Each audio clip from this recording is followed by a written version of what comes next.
Welcome MS একাডেমিতে। আমি সুকান্ত, আর আমার সামনে আছে একজন নতুন স্টুডেন্ট, তার নাম হচ্ছে অয়ন্যা। অয়ন্যার আরও একটা পরিচয় আমি দিই। রিসেন্টলিও মাধ্যমিক দিয়েছে এবং মাধ্যমিকে 81%। ওয়াও, মানে 80% প্লাস মার্কস তোলার রীতিমতো কিন্তু অনেকটা এফর্ট দিলে, অনেকটা মানে ভালোবেসে পড়াশোনা করলে তখন এই জায়গাটা পৌঁছতে পারে মানুষ। তো অনেক অনেক শুভেচ্ছা তোমাকে। এখানে অনেক ছাত্রছাত্রীরা আছো, ওর জন্য একটা হাততালি হয়ে যাক প্লিজ। তো এই অয়ন্যা গিটারটাও শিখছে ঠিক মাধ্যমিক কমপ্লিট হওয়ার পরে, খুব স্ট্রাকচার্ড ওয়েতে। কিন্তু যখনই মাধ্যমিক মাধ্যমিক পরীক্ষা দেওয়া হয়ে গেছে, তখনই ডিসাইড করলো যে কিছু না কিছু তো অ্যাক্টিভিটি করতে হবে। এই টাইমটা ফাঁকা আছে, আর ফাঁকা মানে কাজকর্ম না করলে সেই মানে আমাদের মনের মধ্যে কী তৈরি হয়, অস্থিরতাও তৈরি হয়। তখন অন্যান্য জিনিসপত্র, নেগেটিভ জিনিসপত্র ঢুকে বসে। তার থেকে ভালো কাজের মধ্যে নিজেকে নিয়োজিত করো। তো সেই জায়গা থেকে অয়ন্যা খুব ভালো সিদ্ধান্ত নিয়েছে। অয়ন্যা এবং তার একজন ফ্রেন্ড সৃজা সম্ভবত, যাই হোক, অয়ন্যা সেই অর্থে অনেক নতুন স্টুডেন্ট, কিন্তু আমাদের ক্লাস করানোর যে স্ট্রাকচার সেটা একটুখানি ক্যামেরার পেছন থেকে আমি তোমাদের সবার জন্য বলছি। সেটা হচ্ছে যে শুরুতে একটু নিজের মতো করে আন্তরিকভাবে বাজাতে পারার দক্ষতা। আমরা ওই ফিঙ্গার এক্সারসাইজ, স্কেলের জাঁতা গলে শুরুতে ফেলি না, ঠিক আছে? এতে কি হবে, একটা ন্যাচারাল মিউজিশিয়ান কিন্তু তৈরি হওয়ার সম্ভাবনা তৈরি হয়। তুমি যেমন সফট, তুমি এই মুহূর্তে তোমার একটা লক্ষ্যমাত্রা নিয়ে এসে যেন গিটারটা বাজাতে পারি। আর গিটার বাজাতে পারি মানে তোমাকে প্রো লেভেলেরই একদম মানে টার্গেট নিয়ে শুরু করতে হবে, এরকম কোনো কিন্তু ব্যাপার নেই বলে আমি মনে করি। তাই তো? তোমরা এগ্রি করো কি না? একদম। সেই জায়গা থেকে অয়ন্যাকে আমি যে লক্ষ্যমাত্রা নিয়ে শুরু করেছিলাম সেটা হচ্ছে যে শুরুতে তোর কিছু সহজ সহজ গান, যেগুলো কর্ড চেঞ্জের সাথে। তো প্রথমে একটা কর্ড তুই ধর, সি মেজর কর্ড। এবার অয়ন্যার কিন্তু সি মেজর কর্ডের আমি সাউন্ড চেক করতে গিয়ে দেখলাম যে একটু সাউন্ডের ইস্যু আছে। অবশ্যই আরও সময় প্র্যাকটিস করতে করতে ওটা ঠিক হয়ে যাবে। তার পাশাপাশি নিশ্চয়ই ফিঙ্গার এক্সারসাইজও তোমাকে দেওয়া হয়েছে, তাই ফিঙ্গার এক্সারসাইজও তুমি করবে। আর আমি যে গানটা তোমাকে রিসেন্টলি দিয়েছি সেটা হচ্ছে এই সুন্দর স্বর্ণালী সন্ধ্যায়। এখন এই গানটি তুমি আমি তোমাদের দেখিয়ে দিই একবার ক্যামেরার সামনে। এই দেখুন, এই সুন্দর স্বর্ণালী সন্ধ্যায় সি, জি, ডি মাইনার, সি, এ মাইনার, এই কর্ডগুলো। আর একটা ডি মেজর কর্ড ইউজ হয়েছে না? হ্যাঁ, এফ মেজর ইউজ হয়েছে। তো হ্যাঁ, ডি মেজর ইউজ হয়েছে। তো এই গানটি খুব সুন্দর একটি গান। তোমার পছন্দ হয়েছে গানটা? ঠিক আছে, আজ তোমার মতো করে তাহলে গানের প্রথম অংশটা একটু দেখিয়ে দাও। যারা এই ভিডিওটা ফলো করছেন তাদেরও কাজে লাগবে। আরেকটা কথা জানিয়ে রাখি শুরু করার আগে, অয়ন্যাকে কেন সামনে রেখেছি এটা তো আমিও দেখাতে পারতাম, আমাকে নিজেকে সামনে রেখে। কারণটা হচ্ছে যে অনেক সময় আমি এটা ফিল করেছি পরবর্তীকালে, যে একজন বিগিনার আরেকজন বিগিনারের যে ভুল ভ্রান্তি যখন আমি ধরিয়ে দিচ্ছি তোকে, তখন সে না এটা রিলেট করতে পারবে। সেটা ক্যামেরার থ্রু বা ভিডিওর থ্রু দেখেও কিন্তু মানে সে রিয়েলাইজ করতে পারবে। তো রিয়েলাইট করে দিচ্ছি, রিয়েলাইজ আর হচ্ছে রিলেট থেকে মিক্সিং করিয়ে এটা আমি পরে এক্সপ্লেন করলাম আর কি। তো চলো, down down up, up down up. একটুখানি চেষ্টা করো যাতে করে যত স্ট্রেট রাখবে ফিঙ্গার্সগুলো তত বেটার আসবে। ডাউন ডাউন আপ, একদম রিল্যাক্স, কোনো রকম কোনো এক্সট্রা চাপ নয়। Down down up, up down up. এবার ধরো এই স্ট্রামিংয়ের সাথে আমরা আমাদের পছন্দের কোনো কবিতাকেও গানের আকার দিতে পারি। এটাই হচ্ছে বিগিনারদের, আমার মনে আমি পার্সোনালি বিলিভ করি। দেখো, শেখার হাজার রকম ওয়ে আছে, আমি একটা ওয়ে অবলম্বন করেছি আমার মতো করে, ঠিক আছে? এবার আরও অনেক ওয়ে আছে। তাহলে এরকম কোনো একটা কবিতা আমরা চুজ করে নিই। তাহলে কবিতা থেকে গান মানে আমরা বলতে পারি আতা গাছে তোতা পাখি, ঠিক আছে? চলো, down down up, down up, up down up. একটু সাউন্ডটা একটু বেটার করার চেষ্টা করো। এক্স্যাক্টলি, যত এরকম স্ট্রেট রাখবে ফিঙ্গার্সগুলো তত সাউন্ড ভালো আসবে।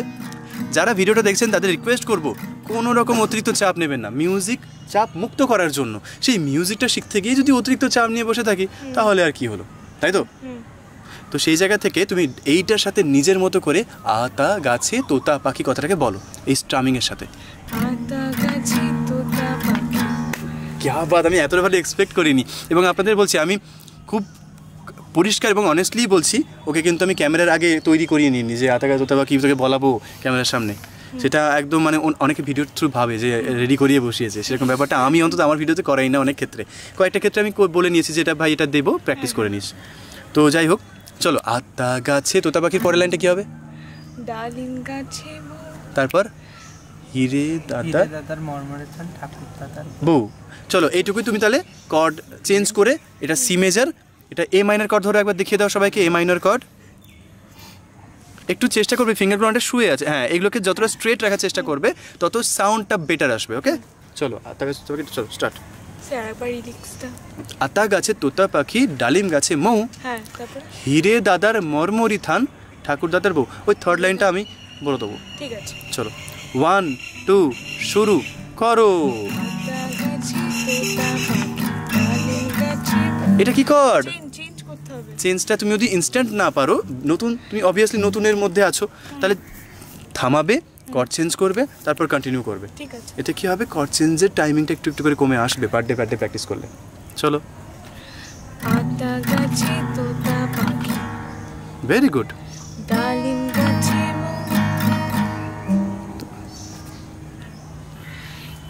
রে দাদার মরমরি থান, ঠাকুর দাদার বউ। এবার গান কম্পোজ হয়ে গেল।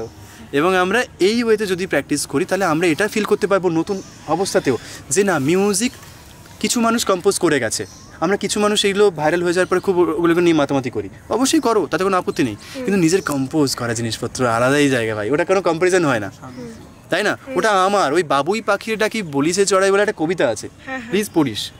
সেখানে ওই অট্টালিকাতে যে থাকে, কে থাকে অট্টালিকাতে? না, ওই ওখানে কোন পাখিটি থাকে? চড়াই। চড়াই একদম, ওটা ভালো করে শুনবে। গুগল অ্যাভেলেবেল আছে। বলছে চড়াইটা বলছে, আমি তো ভাই অট্টালিকায় থাকি, তুমি তো ভাই ওই রোদ বৃষ্টি ঝড়ে ওই রকম একটা মানে ভাঙাচোরা ঘরে থাকো। তখন বাবুই পাখি বলছে যে কাঁচা হোক, ওটা আমার কাঁচা, তবু ভাই নিজেরও বাসা, ঠিক আছে? তুমি তো ভাই অন্যের অধীনে থাকো, ঠিক আছে? তার থেকে আমি ওই কারণে আমি ভাই রোদ বৃষ্টি ঝড়ে যাই হোক না কেন, আমার নিজের ভাই, নিজের। সিমিলারলি কম্পোজিশনটাও নিজের ভাই, কোনো কম্পারিজন হয় না। ওগুলো কোনো বেটার বলে আর মানে তুলনা কিছু হবে না আর কি, ঠিক আছে? তো এইটা আমি বলবো যে এই জিনিসটা মিউজিশিয়ানদের একটু বুঝতে হবে শুরু থেকে, যে আমি আমার কি কৃতিত্ব রাখলাম, আমার তরফ থেকে নতুন কি রাখলাম, এটা নিশ্চিত করতে হবে। রাদার দেন অনেকে করে কি ওই পপুলার কিছু ওয়েস্টার্ন মিউজিক এগুলোকে কমপ্লিট করে মানে রেডি করে সাবমিট করে ভাবে যে ভাই অ্যাচিভমেন্ট, তাই না? কপি করে করো, আমার আপত্তি নেই, কপি থেকেই আবার ক্রিয়েটিভিটি আসে, কিন্তু নিজের ক্রিয়েটিভিটির পথে যেতে হবে। এই ধারণাটা তুমি নতুন হওয়া সত্ত্বেও তোমার মধ্যে কিন্তু ইনপুট হয়ে গেল।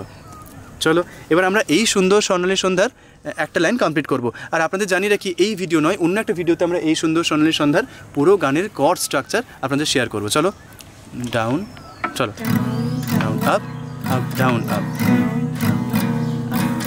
একটু চেষ্টা করো ফিঙ্গারটাকে যদি স্ট্রং করা যায়, চেষ্টা করো, বেশি চাপ দিতে হবে না। এই বলো,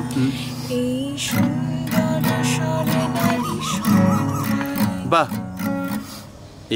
একিটা আগে বলে নিতে হতো। একই বন্ধনে জড়ালে গো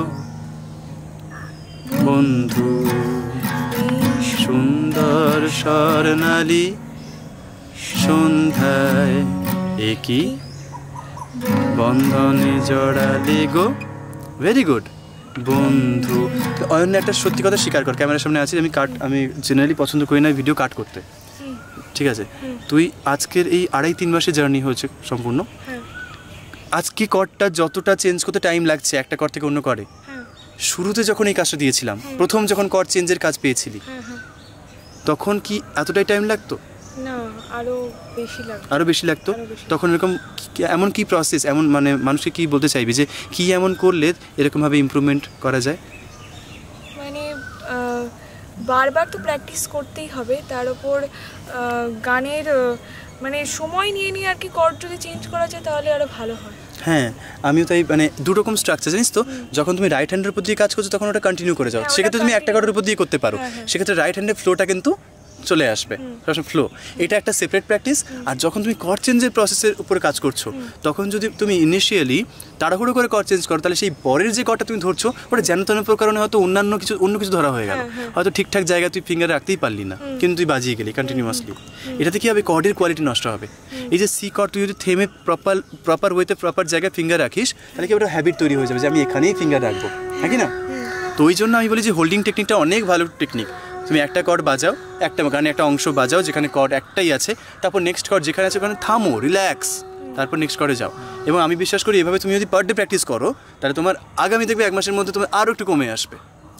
ঠিক আছে, আমাদের তো কেউ বলেন যে 2-4 মাসের মধ্যে সব শিখে ফেল ভাই, এরকম তো ব্যাপার নেই নিশ্চয়ই। তো আমরা পরে আমাদের লক্ষ্য কী জানিস তো, আমি তোমাদের একটা ছোটো করে, অনেকেই আছো, আমি ক্যামেরাটা একটু ঘোরাচ্ছি, তোমাদের সবাইকে কিন্তু এই বার্তা দিয়ে রাখছি, প্লাস যারা ভিডিওটা দেখছো, আমার বার্তা সেটা হচ্ছে যে কখনো শিখে ফেলবো এই চিন্তাভাবনা মনে আনবে না, বুঝলি? কিছু শিখে ফেলবো এই চিন্তাভাবনা কখনো মনে আনবে না। কেন জানো? যদি কোনো ব্যক্তি ভাবে যে আমি এভারেস্টের চূড়াতে উঠবো, সর্বোচ্চ শৃঙ্গ, সেখানে উঠবো, তাহলে ওটাই কিন্তু ওর আর মানে ওখানে ওর এন্ড হয়ে গেল। ওই লক্ষ্য পূরণ হয়ে যাওয়ার পরে এভারেস্টের থেকে উঁচু আর আমাদের পৃথিবীতে কিছু নেই। তাহলে যদি ওটা রিচ করে ফেলে, তাহলে ওখানে কিন্তু এবার শুধু নামার পালা শুরু। আমাদের এই শিক্ষা যেটা গ্রহণ করছি, এটা যদি চলতে থাকে, মানে আমি আরও শিখবো, আরও শিখবো, আরও শিখবো, এটাই আমাদের লাইফকে চলমান রাখবে। কিন্তু আমি যদি ভাবি যে কবে শিখে ফেলবো, সাপোজ আমি একটা সার্টেন টাইমে ফিল করলাম যে এটা আমার শিক্ষা কমপ্লিট হয়ে গেল, তাহলে তারপরে বাস্তবে কিন্তু তারপরে আরও অনেক শিক্ষা আছে, কিন্তু আমার থিঙ্কিং পাওয়ারটা ওখানে স্টপ করে দেওয়ার কারণে আমি কিন্তু শুধু পতনের দিকে যাবো। যার সাথে কবে শিখে ফেলবো কোনো টপিক, এটা ভাববেও না, তোমার এই জার্নিটাকে এনজয় করতে হবে। মানে আমাকে যদি কেউ জিজ্ঞেস করে যে সুকান্ত তুমি বেড়াতে যাওয়ার কোন ব্যাপারটা বেশি পছন্দ করো, আমি তো অনেক বেড়াতে চাই, আমার একটা ঘুরতে, বাইরে একটা প্রমোশনও করে দিই, মানে যে ঘুরতে এলাম আমার চ্যানেলের নাম, তোরা জানিস? ঘুরতে এলাম, তুমি জানো, থ্যাংক ইউ। ঘুরতে এলাম সার্চ করবেন ইউটিউবে, আমি অনেক ঘোরাঘুরি করি, কয়েকটা ভিডিও আপলোড করেছি, আরও আপলোড করব। তো বিষয়টা হচ্ছে, আমাকে যদি কেউ জিজ্ঞেস করে যে ঘুরতে গেলে তুমি কোন জিনিসটা বেশি পছন্দ করো, মানে হোমস্টেতে থাকা নাকি পাহাড়ে মানে একটা নির্জনে বসে থাকা, আমি কম্পারিজন করবো না, সবই ভালো লাগে, কিন্তু মেনলি যেটা ভালো লাগে সেটা জার্নিটাকে তো এনজয় মানে করি আমি খুব। ট্রেন ঝিকঝিক ঝিকঝিক ঝিকঝিক, মানুষের সঙ্গে আলাপ হলো, অচেনা মানুষের সঙ্গে আলাপ হলো, চেনা পরিচিত, তাই তো? তুই এরকম জার্নি করেছিস? হবে, অনেক ছোটো তোটা। তো সেই জায়গা থেকে আমি আমার বক্তব্যটা বললাম, প্রত্যেকের সেটা ডিফার করে, চেঞ্জ হতে পারে, তাই তো? এই আমার বক্তব্য, আশা করি আমার মানে বার্তাগুলোকে, আমার বক্তব্যগুলোকে একটু ভাবনা চিন্তা করবে, রিভিউ করো। আমার বক্তব্যকে অন্ধের মতো মানে নিতে হবে না, কিন্তু ভাবনা চিন্তা করে ফিল করো যে লাইফের মেন আধারটা কী, সেটা ফিল করে দেখবে অনেক উত্তর পেয়ে যাচ্ছ। Thank you so much. ক্যামেরার সামনে যথেষ্ট সাবলীল তুই, অনেকে কিন্তু ক্যামেরার সামনে ভেবা জায়গা খেয়ে যায় প্রথমবার, ফার্স্ট টাইম তো? First time. Thank you Ayanya. আর এইচএসে মানে 11-এ উঠছিস, কী নিয়ে পড়াশোনা করার ইচ্ছা আছে? Arts, science, commerce? আর্টস নিয়ে পড়ব। আর্টস নিয়ে আর ইকোনমিক্স নিয়ে পড়ার ইচ্ছা আছে, মানে কলেজে ইকোনমিক্স অনার্স করার ইচ্ছা আছে। আচ্ছা, ইকোনমিক্স তো আমি কমার্সই তো হচ্ছে না, ইকোনমিক্স ইয়েতেও হয়, কমার্সে থাকে, কিন্তু কমার্সে কম পরিমাণে থাকে, বিজনেস ইকো বলে একটা থাকে। আচ্ছা, আর্টসে আর কি ওটা ওয়াইডলি থাকে। ঠিক আছে, থ্যাংক ইউ, টাটা।